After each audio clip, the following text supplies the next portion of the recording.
Première défaite de la saison, c'est dommage. Avant ce match, le club avait convié les partenaires à partager un repas convivial pour les remercier.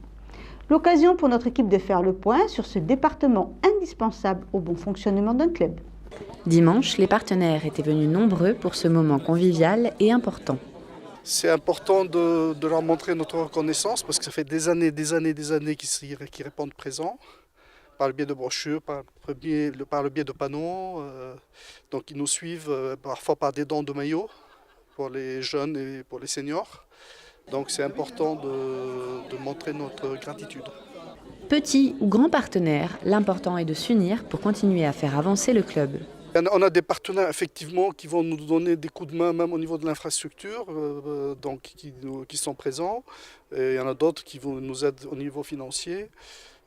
Après, on a déjà un minibus où il y a des panneaux, de la publicité sur le minibus. On va essayer de se procurer un troisième. On va essayer de faire la même chose. Donc oui, on essaie d'avoir un partenariat actif. Et plus on est nombreux, mieux c'est. Je suis partenaire du foot, c'est vrai que je suis un des plus gros partenaires, mais il y a beaucoup d'autres partenaires. Mais je suis, en tant que gros commerçant, je vais dire, un gros employeur de la ville de Souston, je suis également partenaire de beaucoup d'associations. Je suis partenaire du rugby, je suis partenaire des cyclos, du tennis, de la pétanque, j'en oublie. Ça peut se traduire par des publicités sur le terrain, vous voyez des panneaux donc, de nos différentes activités. Ça peut se traduire par un partenariat nous avons des bus pour transporter les enfants de l'école de foot. Donc ça peut se traduire aussi par des panneaux. Ça peut se traduire par des achats de jeux de maillots, ça peut se traduire par également nous fournissons quelquefois de la nourriture. Enfin voilà, c'est assez varié comme le type de sponsoring, quoi. Ça n'est pas toujours un chèque que nous faisons à telle ou telle association. De bons résultats, c'est toujours plus de partenaires pour le club. On tourne chez tous les artisans, les commerçants. On est 4 ou 5 à tourner, on se partage les secteurs. Et on a fait des nouveaux panneaux, on a fait pas mal de nouveaux, oui.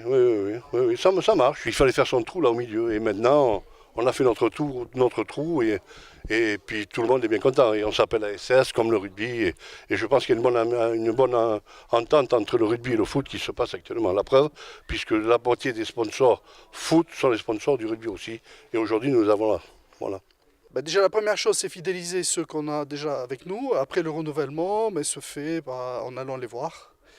Et l'important c'est de leur montrer notre rôle qui va au-delà de l'aspect sportif, qu'on a un rôle aussi éducatif vis-à-vis des enfants. Et que le sport, ça présente des valeurs qu'il faut continuer à défendre dans la société d'aujourd'hui. On a des ambitions parce qu'on aimerait que le club aille encore plus loin et pour ça on a des projets, on a des idées qui sont en cours. On est en train de travailler sur la création d'un grand club Côte-Sud-Land parce qu'on a déjà une structure Côte-Sud-Land avec les enfants et c'est ça qu'on va essayer après, voir si on ne peut pas le développer au niveau de toutes les structures du club. Voilà. En attendant le développement du groupement Côte-Sud-Land Football, le repas des partenaires s'est déroulé dans une ambiance chaleureuse et s'est terminé au coup d'envoi du match de championnat contre Nérac.